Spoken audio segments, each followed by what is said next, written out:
Coming up on Leaders in Healthcare, Dr. Jonathan Kaplan is a San Francisco-based plastic surgeon, entrepreneur, and the founder of Dr. Well, a provider-to-consumer model telehealth platform improving patients' access to treatments. In this episode, we'll learn about the ethics and economics surrounding the Ozempic craze, his approach to weight loss medications, and where this industry is heading for 2025. What are your thoughts on more of the cosmetic, not obese patient being on the Ozempic? We absolutely will prescribe to patients, even if their BMI doesn't meet that parameter. Weight loss can be healthy at any weight, possibly. Also, because there's so many other benefits to these medications that we're seeing now. I mean, there's some patients who are not overweight. They are not trying to lose weight, but they're taking the medication to help them curb smoking. And it's working for them. Or people are using it to curb their alcohol use. And it's working. Just go down the list with any symptom that any provider is treating. The underlying cause is probably obesity. So that's why it ends up going to make a lot more sense why all providers are offering weight loss meds. The compounding pharmacies in the U.S. were able to legally start producing duplicates of the active ingredients, semaglutide, tirzepatide, and the name brand drugs. They wound up saving money on food.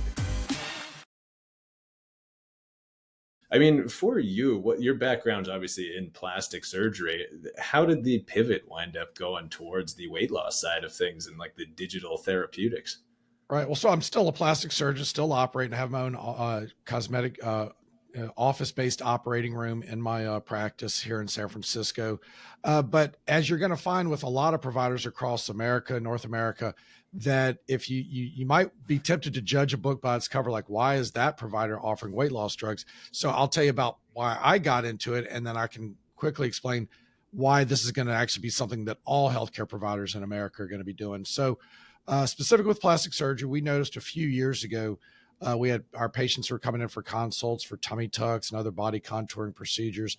They were thinking of those body contouring procedures as weight loss procedures, but a tummy tuck isn't a weight loss procedure. It's to remove the excess skin after you're at a good weight. But so we noticed a lot of patients had a high BMI, high weight. They weren't good candidates for surgery. So rather than turning them away, our nurse and nurse practitioners suggested that we start a weight management program that they wanted to offer. And this was before the Ozempic craze and everything. And they wanted to offer, phentermine and coaching, things like that. And I was like, sure, go for it. And that was like 3 years ago. And then about 2 years ago, when the Ozempic craze really took off and they went on the FDA shortage list here in America, the compounding pharmacies in the U.S. were able to legally start producing duplicates of the active ingredients, semaglutide, tirzepatide, and the name brand drugs.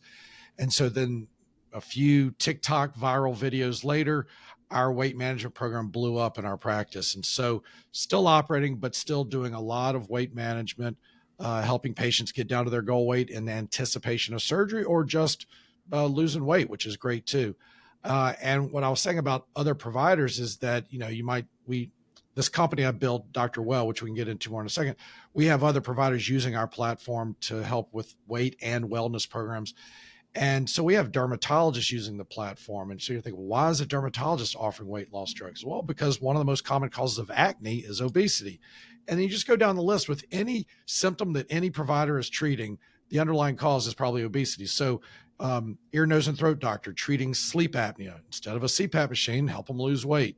If it's a orthopedic surgeon, instead of helping treating the osteoarthritis or a knee replacement, help them lose weight. And then you can get urologists are helping with erectile dysfunction by treating obesity, and OBGYNs are helping with infertility by treating obesity. So that's why it ends up going to make a lot more sense why all providers are offering weight loss meds. Now, when it comes to the obesity epidemic and sort of the Ozempic craze, what are your thoughts on more of the cosmetic, not obese patient being on the Ozempic? Is that something you guys are dabbling with? Is that ethical? Well, yes, no, happy to discuss that. So the first year that we were offering these medications, we knew that pancreatitis was a risk, but how much of it is it really a risk, on the street? How much is that a real thing? And so for the first year, we were very strict about BMI parameters, greater than 27 with obesity related conditions or greater than 30. And we were sticking to those BMI parameters. But after a year and treating around 1,000 patients, people were not getting those most serious side effects. Thank God. They were getting nausea and constipation, and I can prescribe Zofran with the best of them. And so we were definitely treating those mild side effects. But what we found over the course of the year, the side effects on average were mild, treatable, and time limited. They went away on their own eventually. But people were not getting pancreatitis. We even had 2 patients went to urgent care because they were having abdominal pain. We were like, oh my God, is this pancreatitis? Come to find out, it was purely 100% dehydration. And so that's one thing that we found that most people don't really seem to think about or talk about, is that because these medications suppress your appetite, you're eating less, but you're also drinking less. So I think the serious side effects are coming from dehydration. So after that year, realizing that people were not having the most serious side effects, now we absolutely will prescribe to patients, even if their BMI doesn't meet that parameter. Also keep in mind that we're talking about compounded versions of these medications, which insurance was never going to cover. And that's, I know things are different with the Canadian health system, but at least in the US, to have a chance of it getting covered by insurance, you would need to meet those BMI parameters. But even then, it's statistically unlikely in America that insurance is going to cover it, or they'll say they cover it, but the copay is like $1,000 and basically just the same amount as paying out of pocket for the name brand. So BMI became less of an issue. One, because we weren't dealing with insurance. And then the other thing was that we saw people were still doing fine, even if they did, when they're taking these medications. So we don't stick to that BMI parameter anymore. Now, if they're coming to us to lose weight before their wedding, yes, we'll prescribe them the medication. We're just not getting into that judgmental aspect of it. I mean, if somebody comes in and they have an eating disorder, like if they're overeating kind of a disorder, then yes, we'll prescribe the medication to them. But if they're anorexic and they have body dysmorphic disorder where they think they're not thin enough, no, we won't prescribe it in that case.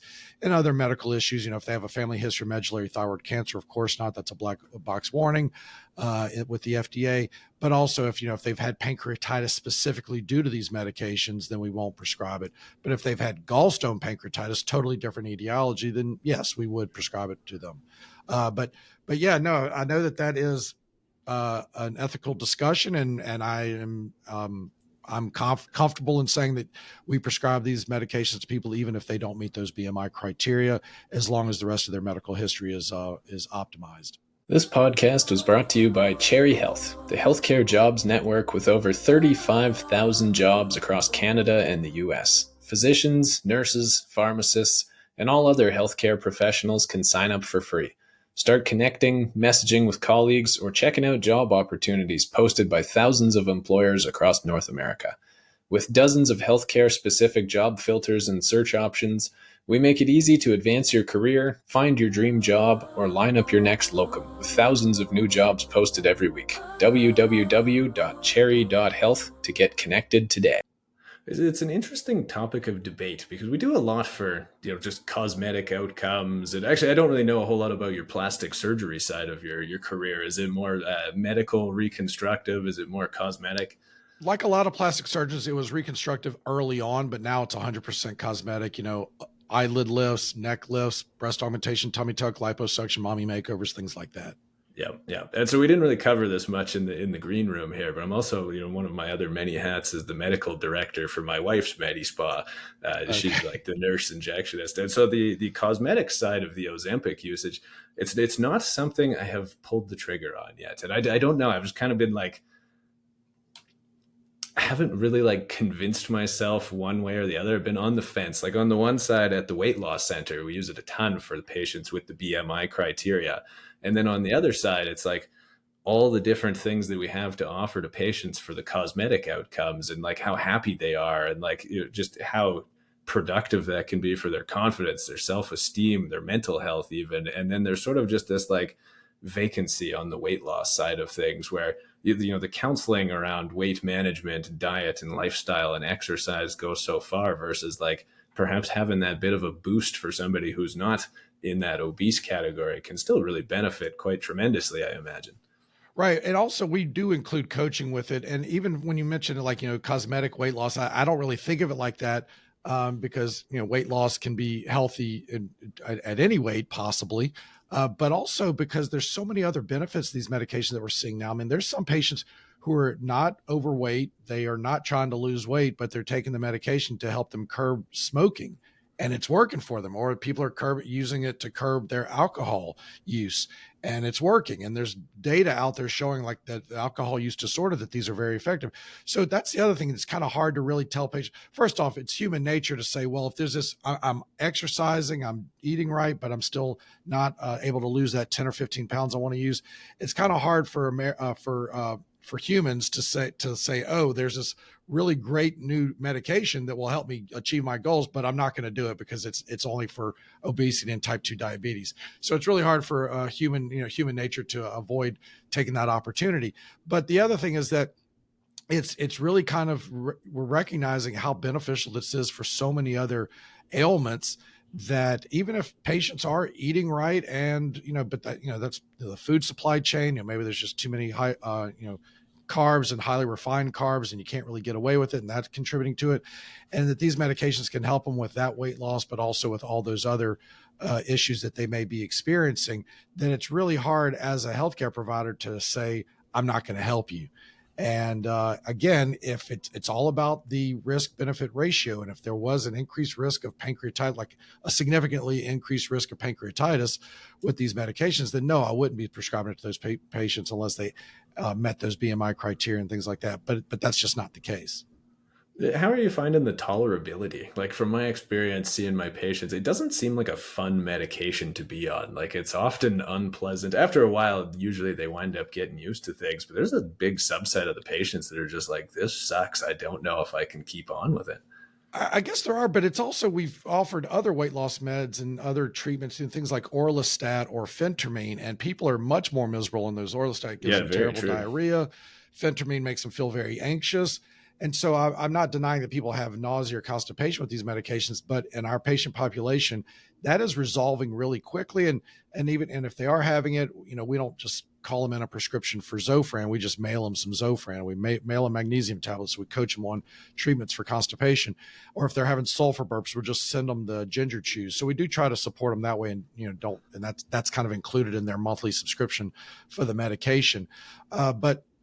But yes, certainly there are the potential for side effects. But again, I mean, based on our experience, they're on average, they're mild, treatable, and time limited. And we don't have patients saying that we don't have like a large percentage of patients saying they're miserable. It's funny though, because if you look at the studies that were submitted to the FDA for approval for Wegovy, the semaglutide, the weight loss version of Ozempic, the FDA studies that Novo Nordisk submitted showed that over their 1 year and 4 month study, that 44% of patients had nausea at one time or another. So 44% is pretty high.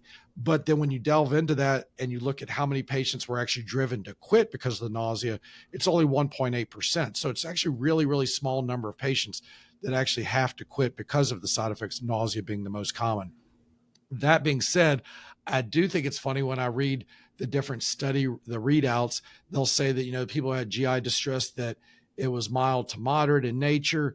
And they'll say the nausea and vomiting was mild to moderate in nature. And I understand how nausea can be mild, but there's never a definition where I think that vomiting is mild. Even the one time I'll have vomiting is the worst day of my life. It's awful. So I don't understand. So I think that's a little bit of a spin by the drug companies when they say it's mild to moderate, because I don't think you can have mild to moderate vomiting. I think it's just always severe, in my opinion. It's just the worst thing ever. But nausea, I can see how that's typically in our patients, it is mild and it's treatable.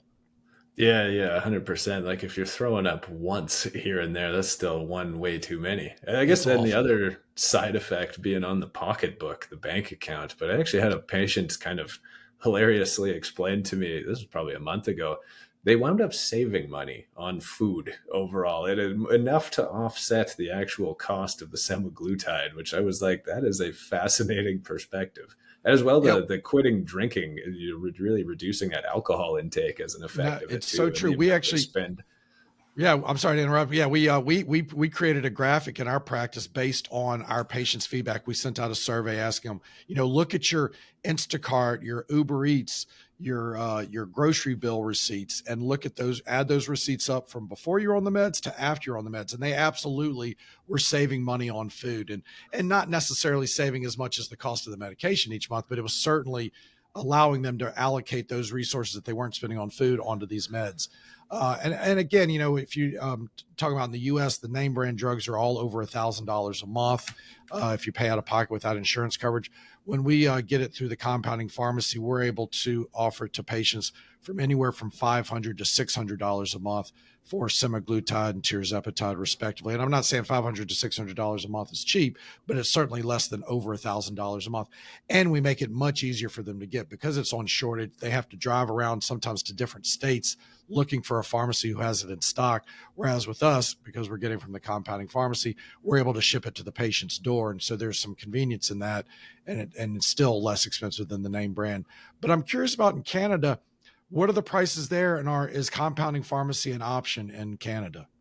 It's about $400 a month if you're paying out of pocket, and then if you can get it covered, it varies depending on your plan. I honestly, I've heard a little bit about going the compounding pharmacy route. I don't think that's super popular here. I haven't really seen a lot of patients going that route to kind of get it through the side door.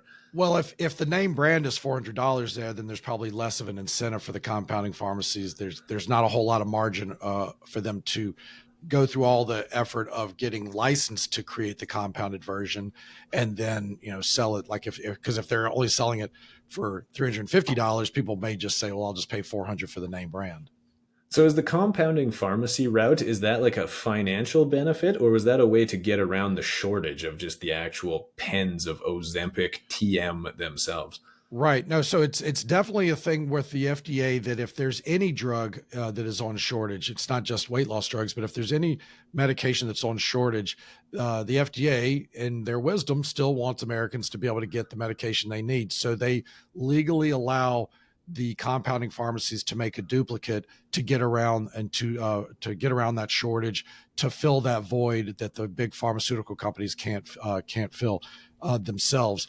And the thing is that I did the math on this, that if you look at the fact that a recent study, JAMA study, came out showing that 136 million Americans were candidates for these medications, whether it's because of the cardiac disease benefits, because it reduces major cardiac events, or because of the type 2 diabetes, which is the original indication for weight loss, that if you take all those three current indications, that's 136 million Americans that would meet that indication.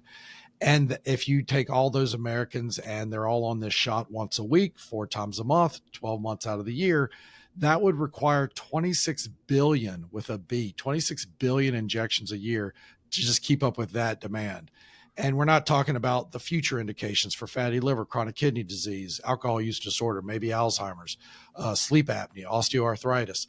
So that's just the current demand. They need to make 26 billion. And so that's why the compounding pharmacies are going to be able to make these for a while in America, because they really just can't keep up with that kind of demand. And we're only talking about America. We're not even talking about the shortages they're having in Europe, or the shortages they're going to have in China or in India once they finally get approved there. So that's what the compounding pharmacy does, is they fill that void to address that shortage while it is occurring. Who defines shortage? Excellent question. Excellent question. So there's some debate about that right now, because the FDA recently took tirzepatide off the shortage list, the active ingredient in Mounjaro and Zepbound, but the reality is that it is still on shortage. So a lot of the evidence the FDA collects is from the pharmaceutical company saying that we're making enough to meet demand. We have all of these different dosages available, but you can have all the different dosages available but still be in shortage. Both things can be true at the same time. So obviously the big pharmaceutical companies saying they have enough of it is a conflict of interest. Of course they want it, because then you take it off the shortage list, compounding pharmacies can't compete with them anymore.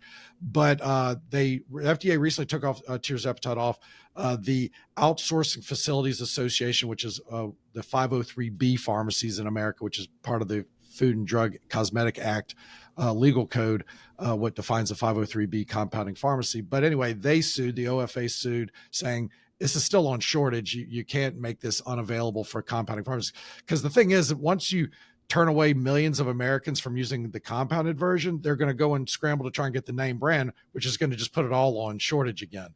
Anyway, so it's partly defined by the pharmaceutical companies saying they have enough, but there's also the FDA takes samplings of different distributors to see what their current supply is. And that's really where they find that there is still genuinely a shortage. So for example, if I call one of the distributors and say, I have 100 patients that are on Ozempic, I need 100 pens.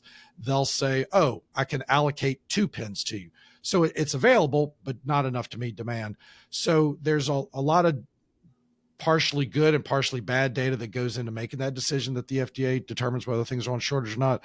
And then in this case, it's in the courts right now where they're hashing it out and showing that there really is still genuinely a shortage. They just can't meet the demand. I mean, it's almost laughable to suggest that they can, because even though 26 billion is the number I pull up from based on all of the potential people, even if you look at the actual people that are on the medications, they still can't meet that demand. It's still hard to find different dosages. It's not available at the pharmacy that you're used to going to. So they're still not meeting the demand. It's wild that they let the company themselves define shortage, and it comes from that top up because they have no incentive to fib or fudge the data there. It's hilarious that it took Ozempic to actually get this into the courts and start having this looked at as well. Not all the other medications that are wonderful, but the semaglutide. There are other factors that go into it, but certainly that's there's no denying that the pharmaceutical company is part of that. They provide some of that data to the FDA, and of course, yes, as you say, they have no incentive to say that there's still a shortage. But yeah, 28 billion doses. We're going to need to start just putting it in the water. I guess, what do you think about oral semaglutide? Why is there not as much demand there versus I thought you were going to ask about the way that RFK Jr. is talking about taking fluoride out of the water. We could put Ozempic in it.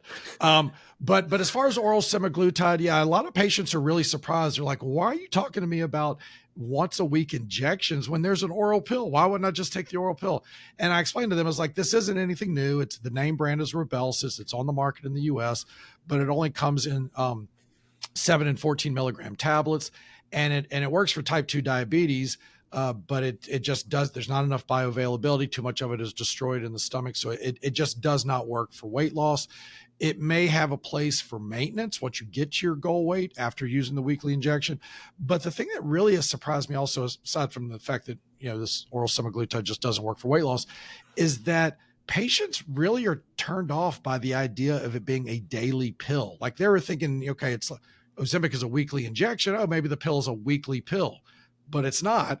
And I would have always thought people would have rather taken a daily pill than a weekly injection, but people are all right with that idea of like, I only have to remember to do this once a week. And then the needles are really small and it is really well tolerated. And so I was shocked that people would be okay with a weekly injection and not so much a daily pill. They find that to be a hassle. Now, if Amgen's results come out with their drug Maritide, that we might have a monthly injection, which will be obviously huge as opposed to a weekly injection. So it's very exciting, this the pipeline that's out there, because I think a lot of people think that there's just Ozempic and Mounjaro and they created it and they work really well and they're done now. They're just going to stop there. Obviously, there's a lot more medications in the pipeline that are going to be great. And that's why this FDA shortage list is just going to be a revolving door, because even if Ozempic comes off the shortage list, Mounjaro, Zepbound are going to go back on or going to stay on. And then once Maritide comes out, although that may be too complex a molecule for the compounding pharmacies to make, because it's like a combination of a peptide with a monoclonal antibody. But I think it's going to be a revolving door as all these new latest and greatest drugs come out. They're going to quickly go on the shortage list. Well, I'm glad we got you here. I feel like I'm talking through a portal to the future, because Canada, it seems almost like we kind of just wait for the FDA to like do the research and the studies and the approvals, and then we kind of just like replicate that and then check the box and say it's good up here. So what is coming next then? What are you the most excited for in that weight loss space? Well, I think the one that's really probably on the verge of getting approved, probably in 2025 at the latest 2026, is a drug called retatrutide that Eli Lilly also makes. And that is a triple agonist where it affects the same receptors as a GLP-1, as GIP, which those two right there are what tirzepatide, Mounjaro, Zepbound do. But then it also is going to stimulate mimic glucagon. And so it's going to be that triple G agonist. And they're saying that that's going to provide, based on the data, that's providing bariatric surgery like weight loss. And that's called retatrutide. And the thing is, it's patented. So the formula is already out there. So there's actually pharmacies that are already making this as a research grade medication, which is not approved for human use. And that's not something that we offer within our platform to any of our providers. We're not connecting them to sketchy pharmacies like that.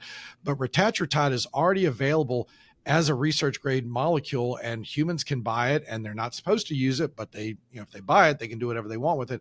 And so people are taking retatrutide, and whatever the name brand drug is, whatever it's called, once Eli Lilly gets it approved by the FDA, that's going to come out in 2025, 2026. And that's going to be huge. Another opportunity. That's going to also be, I believe, as a weekly injection. And that's going to, we'll see. I mean, based on the data, it's providing greater than 25% weight loss. And it's very exciting what's coming down the road. But that's the future. And then this Amgen molecule is the future. The other one that's interesting is CagriSema. That's going to be the name brand, is a product that Novo Nordisk is working on. And what that does is that combines not only semaglutide, but also the molecule that stimulates amylin, which the idea there is it's going to stimulate or minimize lean body mass loss. So this is always a big thing people talk about, that, oh, these medications lead to lean body mass loss, bone and muscle. Well, any type of weight loss leads to lean body mass loss. So what they're talking about is adding the amylin, what's going to stimulate amylin receptors to help minimize lean body mass loss in addition to the weight loss. So the CagriSema is the name of that. It also stimulates calcitonin receptors, things like that.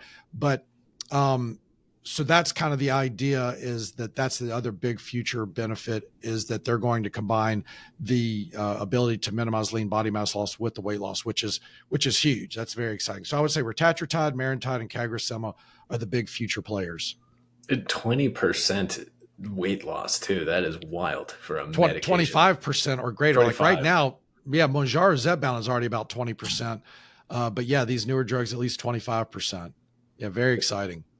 How do you counsel patients around minimizing that lean body mass? Because that's a loss of the lean body mass. Right. Excellent question. I think that's the other thing, is aside from people attributing the lean body mass loss to just these drugs, even though it's all type of weight loss, they also think of it as like this predetermined fate that they can't do anything about. And so, yeah, there is something you can do about it. Work out, eat high protein foods. I know you're eating less, but make sure that those meals count and have more protein in them. Protein supplemental shakes. But working out, like, even though diet and exercise has been this tried and true thing that we've always told patients to lose weight, and it's very frustrating because there's so many things at play that, whether it's their body set weight always eventually brings their weight back up. Diet and exercise still have their place. That's why we still coach patients and counsel them on that yes, maybe diet and exercise isn't alone going to get you down to your goal body weight and keep you there. Eating, maybe having better supply chain of foods and lower, less highly refined carbs, things like that. That certainly will help. But the benefit of diet and exercise will help minimize that lean body mass loss. So we're definitely always promoting that. I mean, I think the thing that we promote the most that people don't always think of is, one, the coaching on diet and exercise, working out, but also hydration, drinking fluids throughout the day, having a bottle of water. Again, if you're just trying to remember to drink, you probably won't because your appetite is suppressed. But if you have that bottle of water around, hydration and working out are going to help minimize most of the side effects associated with these medications. What do you tell them when they ask, like, should I be doing resistance training versus cardio endurance training? One is going to contribute to my weight loss goal, but one might perhaps promote the retention of that lean body mass. I think it all goes down to you have to do it all. You have to, it's moderation. You can't just do all of one thing or all of another. You have to moderate. You have to do all of it. So I'm a big believer in resistance training, cardio, jogging or Pilates or yoga, boxing, lifting weights, whatever it is that you possibly can do, whatever you can set aside time to do, you try to do it all, but ultimately you do whatever you can. But I don't necessarily promote one over the other. I think they both have their place for sure. What are you doing? What's your personal fitness routine? So yeah, I'm very happy with my routine. It's on Mondays, I do hot Pilates, which is like yoga and Pilates mixed together, but it's like in a hot room. So it's like calisthenics is the best way to describe it. It's calisthenics, burpees, and all these, abdominal exercises. But that's hot Pilates is on Monday. Tuesday and Thursday is kickboxing.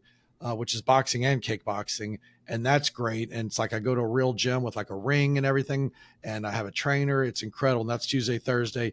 And then Wednesday and Friday is either yoga or hot Pilates as well. So I know that 5 out of the 7 days a week, I'm getting some really good exercise in. So I'm walking the walk, not just talking the talk. You got to have the balance there. Yeah, it was a squats day for my wife and I this morning. And shout out to the good people at Good Life Fitness. That's funny. Oh, and one other thing, it also helps that my wife cooks really good, healthy food. It's not processed food. And so that is so hard to do. And I know there's gurus out there say, oh, eating healthy isn't hard to do. It is hard to do. It's hard to do when there's so many easier meals to make, whether it's TV dinners or something that's got just full of preservatives and things. It's not easy to eat healthy if you incorporate it as part of your whole wellness routine or your whole family. I get it. I'm not minimizing the importance of it, but you can't keep talking down to people, telling them how easy it is to eat healthy. Luckily, I have a wife and we have a grocery store right nearby that's, I'm in San Francisco. They've got healthy foods and we're able to get access to healthy foods. It's a little more expensive. It's walking distance. My wife cooks it. It's great. But there's a lot of check boxes there to make that possible. So that's what I get aggravated about, all these talking heads talking about how you just like, it's easier to eat healthy. And like, tell that to the inner city kid that's like, all they have access to is like, the least expensive potato chips. Like I get it. It's like, it's easier to go that route. Oh, no doubt. Yeah, you live in a food desert. There's no grocery store or anything reasonable around. I mean, just looking at the price of vegetables and fresh fruits these days, it's wild. It's unbelievable. And that was a big turning point, not to get too political, but that was a big turning point for our presidential election, as people were like a roll of toilet paper or paper towels is so expensive. It's ridiculous. And people realized it was hitting their pocketbook. I think, the inflation was affecting them. And so, Dr. Well, you guys are doing more than just the weight loss side of things. What are the other most popular demands and requests on the patient end? Is it hormones? Is it what else is on the up and up? Yeah, no question. We started out, so I had this company was BuildMyBod, then became BuildMyHealth, and it was all about price transparency in healthcare, which has a lot more of a place in America than it does in Canada. Like, because people are getting these huge medical bills after the fact, and they never knew what things cost. So we started out as price transparency in healthcare. That evolved into, well, if you can check the pricing, then you can purchase. And that's how we got into the e-commerce. And then we got into subscriptions, and then those subscriptions were for Botox and things. But then those subscriptions evolved into weight loss meds. And so we're providing this platform that makes it very easy for providers to offer those weight loss meds to their patients. It's basically like taking that direct to consumer model, but putting it in the hands of a provider. So now, instead of the patient having a relationship with a website, they have a relationship with the provider. So that's how it evolved into weight loss meds. But now that we have this platform all set up for them, then we can offer all types of medications that are available from compounding pharmacies. So it's not just weight loss. We can get into things like minoxidil for hair restoration, oral minoxidil or finasteride. Those are all things that are now generic and available through compounding pharmacies for pennies on the dollar that our providers can offer through our platform to patients. But then also, as you mentioned, testosterone replacement therapy, estrogen replacement therapy, and also, things for not only hair restoration and hormone replacement, but, erectile dysfunction, sildenafil, tadalafil. So we're really allowing our providers to offer their patients anything that they can get through a compounding pharmacy for much lower cost than going to the traditional pharmacy. And maybe they still have even if it's, something that's generic from the pharmacy, the copay may still be more expensive than they can get through the provider from the compounding pharmacy. So we're the whole gamut, everything that I just mentioned, that we're helping our providers get access to. How much has the demand for just that virtual and remote care changed down there? Like up here in Canada, it was like a switch flipped during COVID. Suddenly, the government that controls all the doctors' pay and the billing system that goes centrally, they were forced to kind of create these virtual care codes and adapt the system so that suddenly it became a whole lot more feasible for patients to actually get in touch with doctors through that virtual route. What did the evolution of that look like down in the States, where it's always been sort of private pay, third party? Right. So telemedicine has definitely been a thing for, the last 20 years where they've tried to get telemedicine, more implemented, but patients were very resistant to it. It's kind of funny because it was so much more convenient than having to take time off of work and go into a doctor's office for a 5-minute visit. Or if you just needed a prescription, you still had to go in. So the different companies like Teladoc and things like that have always been trying to push telemedicine, but certainly overnight during the pandemic, it is really the go-to way of getting treatment now. And so that's the other thing that our platform is helping with, is making it very easy for consumers to get in touch with their provider. And our providers, use whatever method they want, whether it's a FaceTime call or Zoom or whatever they want to use to connect with their patients virtually. But patients are much more open to that idea. A majority of our weight loss patients are virtual, in that, and I have licenses in multiple states, or a lot of states. And so I can do these virtual visits all over the country. And then through our platform, we send the patient a link, either via text or email. They click on the link, and then they're presented with the page where they can sign up for the medication. They put in their credit card, they're charged, we're notified. That auto generates a prescription in the Dr. Well platform. And then we review that auto generated prescription. We click submit, and it's electronically routed to the compounding pharmacies that we're working with that can ship to that state, because the compounding pharmacies have to have different licenses in different states. So so it's electronically routed to the correct compounding pharmacy for that medication.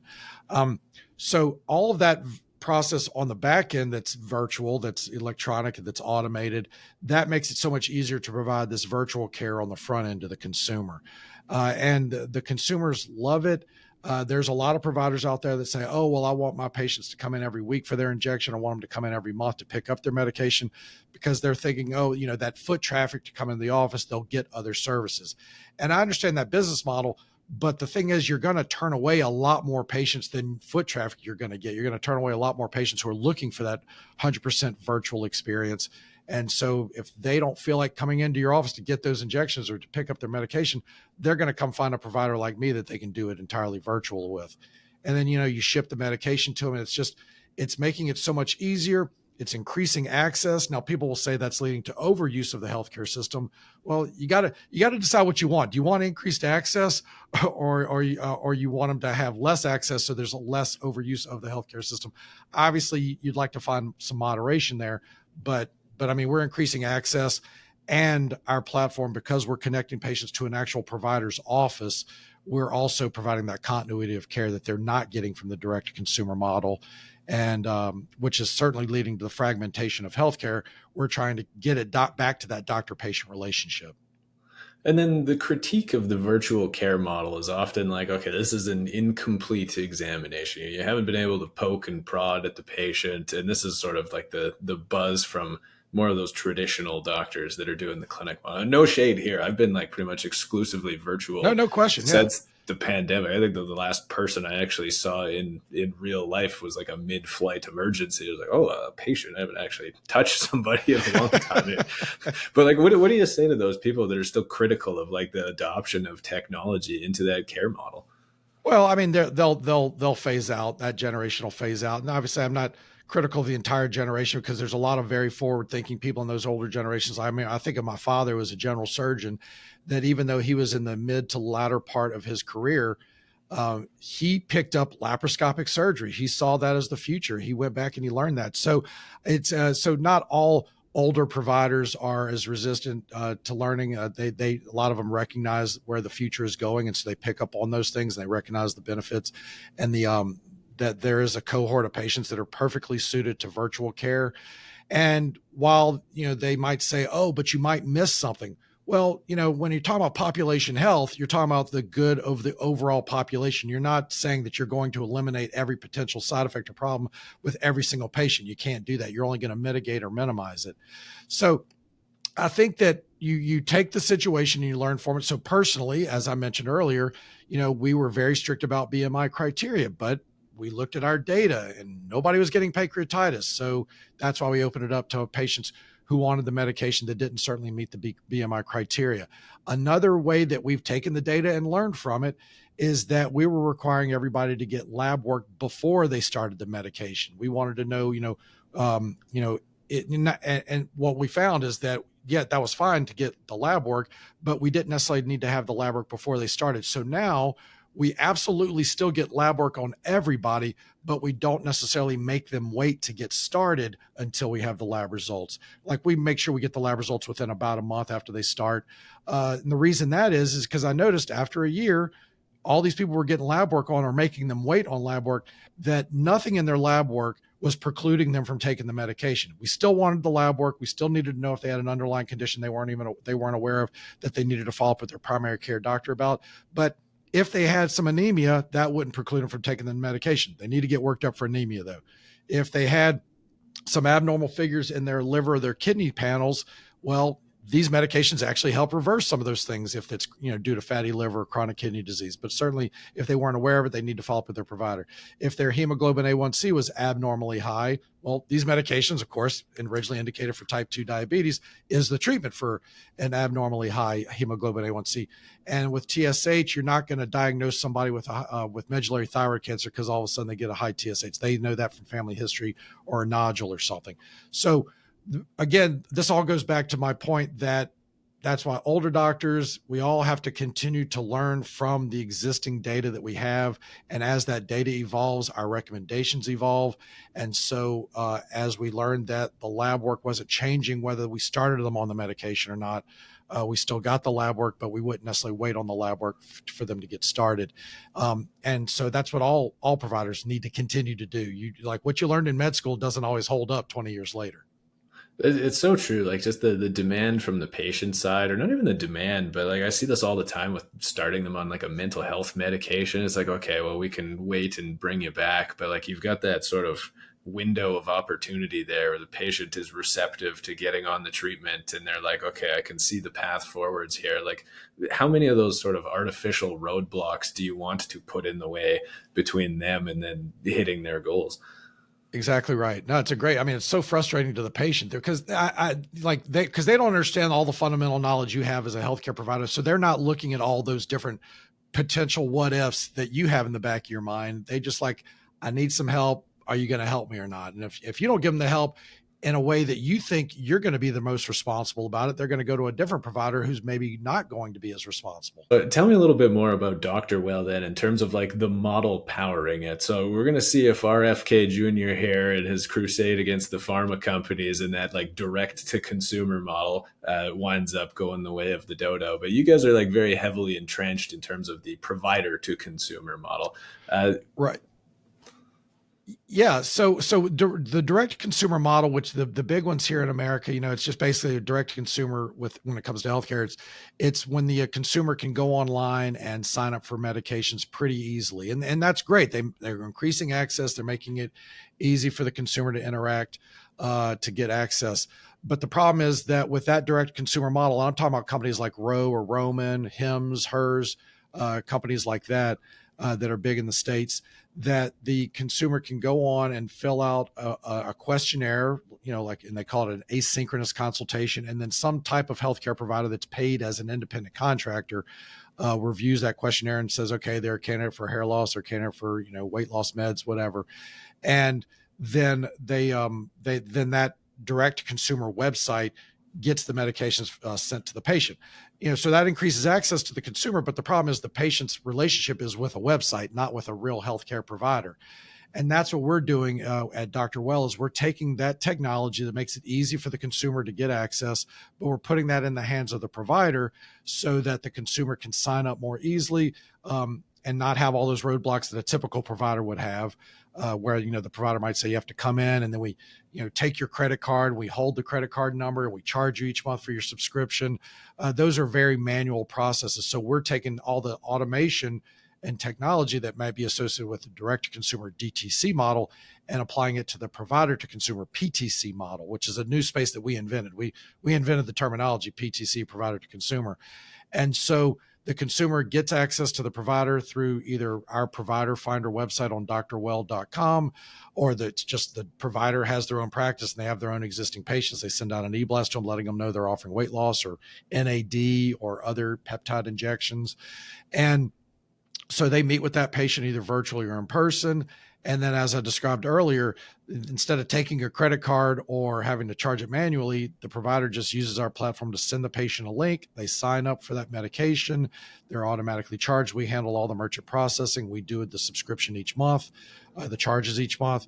And then each time a charge goes through, that auto generates a prescription so that the provider doesn't have to go find a compounding pharmacy, submit an application to the compounding pharmacy, give them their MPI number, get login credentials for that compounding pharmacy, learn how to use their online ordering portal. The provider doesn't have to do any of that. We've already completed the application, connected them to the compounding pharmacy, and all they have to do is go in the back end, review the auto-generated prescription, decide whether they want the medication sent to their office or sent to the patient.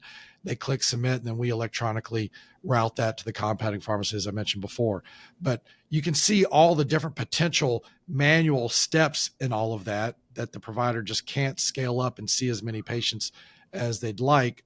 Doing it the old way, we're making it easier for them to automate that process. And then in the course of all that, we're getting better patient care for the patient because they have that continuity of care with the provider, and we're making that easier for the provider. But we're also in the process establishing relationships with all these compounding pharmacies and for electronic ordering. And anybody that's familiar with compounding pharmacies, they could be a big corporate compounding pharmacy, or they could be a mom and pop operation where you're still faxing orders to them, or you're emailing orders to them, or maybe they do actually have an API.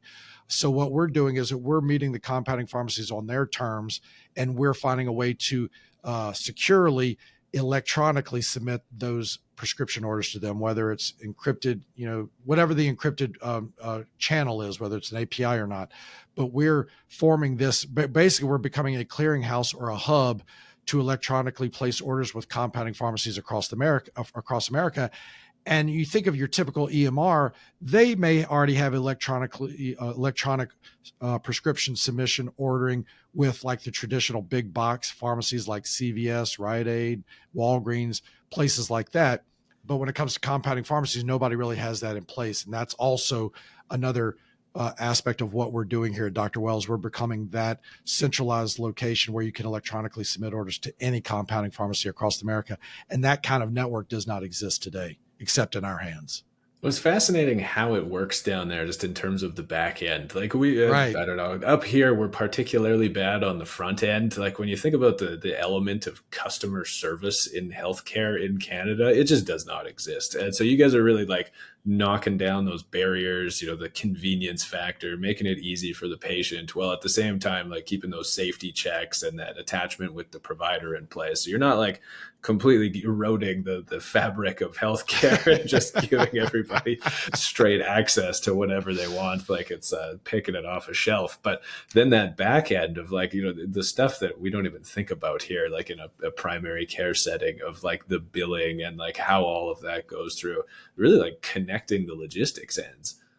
Correct. And it's been really exciting to, because when you start all this, you don't know exactly where you're going with it. You don't realize that these are all the different problems, but you stumble onto these different, disconnects in the system, and you realize, wow, there's an opportunity for us to provide a solution. And it's very satisfying.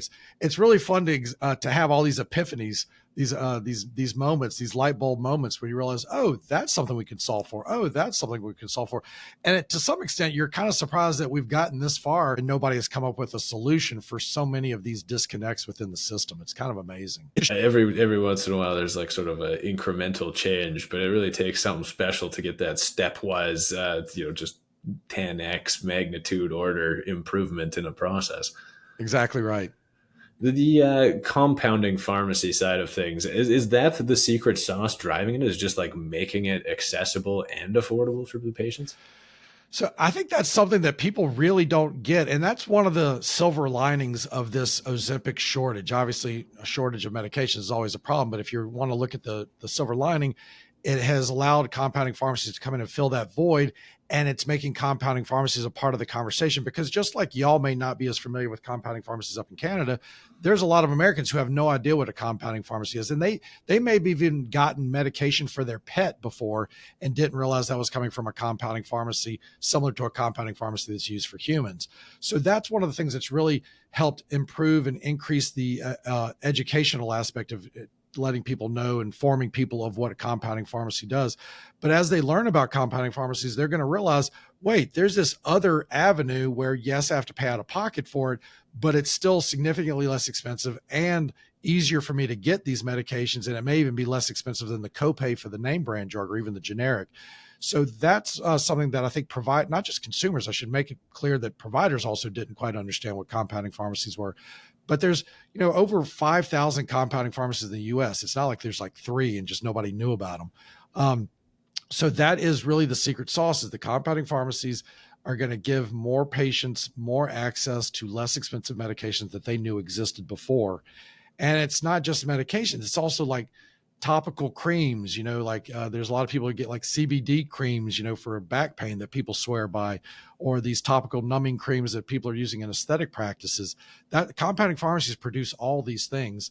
And so it's educating both the public and the providers to this opportunity. And they're going to see that this provides them with better access and lower cost medications. This is funny. I feel like I'm learning things as we go here. Because, typically you think of compounding pharmacy. It's like, okay, we're mixing up a magic cream for somebody's leg pain or whatever. We're going to have a little bit of ketamine in there and a little bit of whatever else. But this whole time I'm ordering my hyaluronidase from a compounding pharmacy, getting, more of those traditional injectable type medications. But that's just not what comes to mind when you think of it. Correct. And the thing is, you have to also, it gives the opportunity to educate the public on, is that the compounding pharmacies aren't just mixing up their own ingredients that they've come up with in their backyard, like a still in your backyard making whiskey. But they're actually sourcing, at least the legitimate compounding pharmacies that we work with, that they get all their medications from FDA registered manufacturers. So there's a supply chain there that's either under the purview of the FDA or they're under the purview of the state board of pharmacy. Every state has its own board of pharmacy that's strict. I'm in California, which happens to be the most strict, which is great because that makes sure that all of our providers, all of our compounding pharmacies are at the highest level of accreditation. But that's the thing that people have to understand, is that these are all these ingredients coming from FDA registered manufacturers, and they're produced by pharmacies, sterilized and prepared by pharmacies that have a license either directly from the FDA or the State Board of Pharmacy. So it's nice to have a legit supply chain. You've got the certificates of analysis. You know where you're getting these things from, and you know they are what they say they are. Very cool. Well, Dr. Jonathan Kaplan, thank you so much for taking the time today to share with us. Tell us more about the weight loss side of your practice as well as the virtual side. What's your website if people are looking to get in touch? Yeah. So for providers out there that are looking to utilize the Dr. Well platform, they can head on over to drwell.com. That's drwell.com, just like it sounds. And then they can even email me at Dr. Kaplan, DrKaplan, Dr. Kaplan at drwell.com. Very easy to get in touch. Thank you so much. Thanks for having me.